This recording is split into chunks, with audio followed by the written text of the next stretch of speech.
जी दोस्तों, अगर forex spot gold में आपको रोज़ाना की बेस पे सिग्नल्स रिक्वायर्ड हैं तो आप हमें ईमेल कर सकते हैं या व्हाट्सएप कर सकते हैं। इसके अलावा हमारा फ्री इंट्रोडक्शन ग्रुप भी है जिसके तमाम लिंक्स नीचे डिस्क्रिप्शन में मौजूद हैं।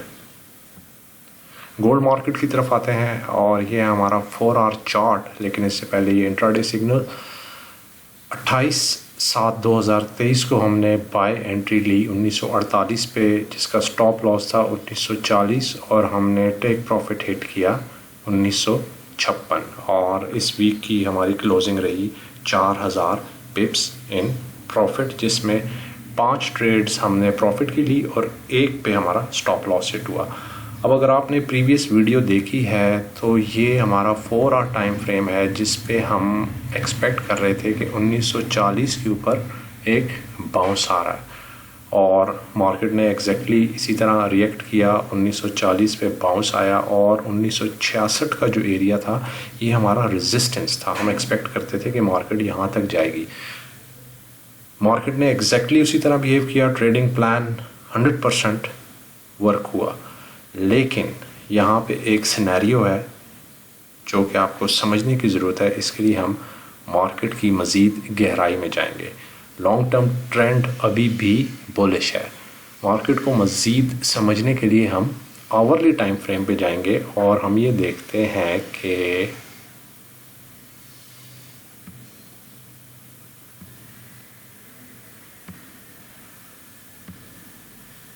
$1966 पे हमारे पास आवरली टाइम फ्रेम में एक रिजेक्शन आ रही है यहाँ पर, ठीक है, और इसको मॉनिटर करने की ज़रूरत है। इसको हम इजी नहीं ले सकते। 1940 पे बाउंस आया, 1966 हैपन हुआ जो कि हम एक्सपेक्ट कर रहे थे और वीकली टाइम फ्रेम और आवरली जो टाइम फ्रेम है इसके ऊपर 1966 के ऊपर हमारे पास एक रिजेक्शन आ रही है और मंडे के दिन हम इस रिजेक्शन को फॉलो करेंगे। आपने बाइंग बिल्कुल भी नहीं करनी जब तक 1966 होल्ड करता है, क्योंकि यहाँ पे एक रेजिस्टेंस है। अब यहाँ पे 2 सिनेरियोज हैं, या तो मार्केट इसको ब्रेक करेगी और 1977 की तरफ जाएगी, या इस रिजेक्शन की वजह से मार्केट दोबारा 1940 पे गिर सकती है। ये है आवरली टाइम फ्रेम। 1966 जब तक क्लियर नहीं हो जाता कन्विंसिंगली, आपने ट्रेड नहीं लेनी। अगर आप बाइंग में जाना चाहते हैं तो 1966 का वेट करें, और अगर आप शॉर्ट करना चाहते हैं तो 1966 पे रिजेक्शन का वेट करें और स्टॉप लॉस अपना 1966 से ऊपर लगाएं। ये हमारा की लेवल है 1966।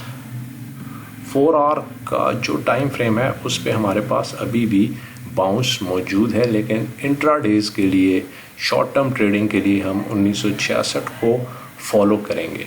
ठीक है, बहुत आसान है। ये ट्रेडिंग प्लान आपने जहन में रखना है।